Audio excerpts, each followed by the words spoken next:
The forest had always been old, older than the paved roads that cut through it, older than the cabins that sprouted along its edges, older than the memories of those who swore they knew every tree. But on the night when the last hunter staggered into its depths with a lantern and a rifle that felt lighter than air in his shaking hands, the forest revealed something that had waited longer than time, something that had no name in human tongues, yet had worn 1,000 whispered titles. And as the hunter's boots sank into moss that pulsed with a strange rhythm, he realized he was not walking into the woods so much as into a mouth, swallowed whole by shadows that had learned how to breathe. The creature was first sensed in absence, the vanishing of the usual night chorus. Crickets silenced as though a hand had closed around their throats, owls refusing to hoot, leaves refusing to rustle. And in that oppressive quiet every step felt like sacrilege, as though the hunter's presence had drawn attention from something vast and aware. And when the lantern sputtered, he thought it was merely the wind. But there was no wind. And in that realization came the first coil of terror. Because if the air was still then, what had disturbed the flame? And if the flame faltered without reason, then perhaps reason itself had abandoned this place, leaving only him and the unseen thing that watched with a patience that was almost reverence. Legends had described it as many forms: a wolf the size of a horse, a man stretched into a parody of flesh, a shadow that walked with bones. And though the hunter had laughed at such tales in daylight, he now felt each description folding around him, merging into an impression too large to dismiss. And when he reached for memory to reassure himself, he found even memory slippery, as if the forest itself was erasing the confidence of daylight. And though he clutched the rifle, he knew instinctively that bullets were arguments. The creature did not recognize that steel was no barrier against something whose territory was not the soil, but the fabric of fear itself. A branch snapped behind him, though he had seen no tree near enough. And when he spun, the lantern revealed nothing but a curtain of fog that had not existed moments before.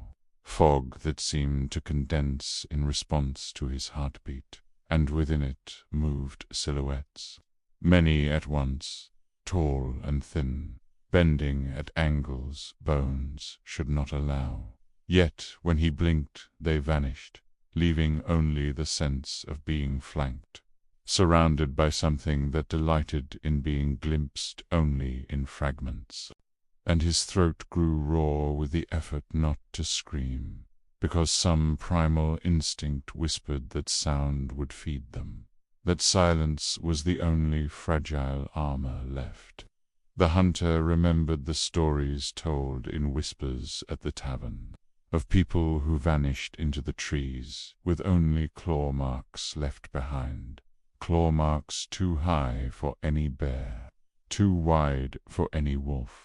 And how sometimes the marks appeared on the sides of cabins, in perfect lines, as if something had tested the walls, probing for weaknesses. And though he had dismissed them as tales spun to frighten children, he now saw with sickening clarity that the stories had been warnings, half-remembered accounts of survivors too broken to speak plainly. And he realized he was walking not toward discovery, but into the same silence that had swallowed countless before him. Their names now forgotten, their faces dissolved into the anonymity of fear. The first true sight of the cryptid came not with grandeur, but with intimacy. a reflection in the lantern's glass that did not belong to him.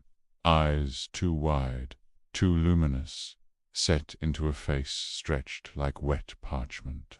And though the reflection lasted no more than a heartbeat, the hunter staggered as though struck, because the image carried weight, an imprint that did not fade when he looked away but burned itself into his mind. A second set of memories layered atop his own, and in those memories he saw forests burning in ages past, villages emptied overnight, bones arranged in patterns that whispered of worship. And he understood that the cryptid was not a beast but a witness, an archivist of terror that fed on remembrance, and by seeing it he had been enlisted into its archive, a chapter written in flesh and fear. When the fog thickened into walls, the hunter pressed forward, driven by desperation rather than courage, and each step carried him deeper into geometries that made no sense. Trees leaning inward as though conspiring, roots twisting into spirals that seemed to guide rather than obstruct. And he realized the forest was no longer geography but architecture, a cathedral of horror built to channel him toward the center. And with every stride he heard faint whispers, not in the air but inside his skull, voices of those who had vanished before him, pleading and mocking all at once, begging him to turn back even as they laughed, that there was no back left, only forward, always forward, into the maw of the encounter. None survived whole. The rifle grew heavy, absurd in his grip, a relic of a world where threats could be measured, and he dropped it with a clatter that echoed far longer than it should have, a metallic tolling that drew an answering sound from the fog, a low resonance that was not a growl but a harmony, as though the creature were tuning itself to the frequency of his fear. And his knees buckled under the pressure of that sound, his bones vibrating like strings plucked by invisible fingers. And as he knelt, he realized the forest floor was soft, not from moss, but from layers of something fibrous, strands that clung to his skin. And when he lifted his hand, it was slick with residue that gleamed faintly, too warm to be dew, and the realization came with a nausea that threatened to consume him, that he was kneeling on a nest. The cryptid revealed itself in fragments, first a limb that bent like a broken branch, then a torso that shimmered as though woven from shadow, and finally the head, crowned with antlers that were not bone but jagged shards of obsidian glistening with some inner light. And though its form defied anatomy, it radiated coherence, the terrible certainty of something older than definition. And when its eyes locked on him, the hunter felt the marrow in his bones liquefy, memories unraveling in strands as though pulled by invisible claws. And in that gaze he understood the true nature of the encounter, which was not about survival. It was about recognition. The cryptid did not hunt bodies, it hunted identities, stripping names and faces until only trembling shells remained, wandering the forest as hollow vessels. He staggered backward, but the forest yielded no escape, paths folding in on themselves, landmarks rearranging.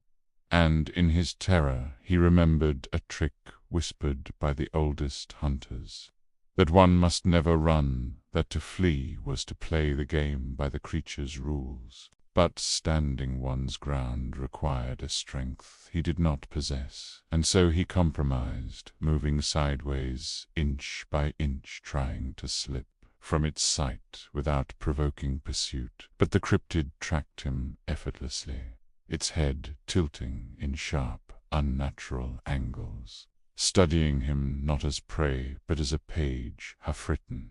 And he realized it would not attack until the story was finished, until the final line of his identity had been consumed.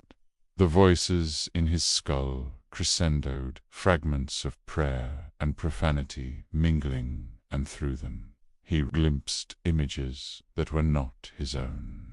Memories of other encounters spanning centuries, people of every age and land staring into those same eyes, each one convinced they were the first, and yet each one reduced to nothing all the same. And he screamed then, not out of fear but defiance, a howl that shattered the silence, and for a moment even the creature recoiled, as though surprised. And in that instant of recoil the hunter glimpsed weakness, not in its body but in its need for silence, its dependence on the stillness of fear.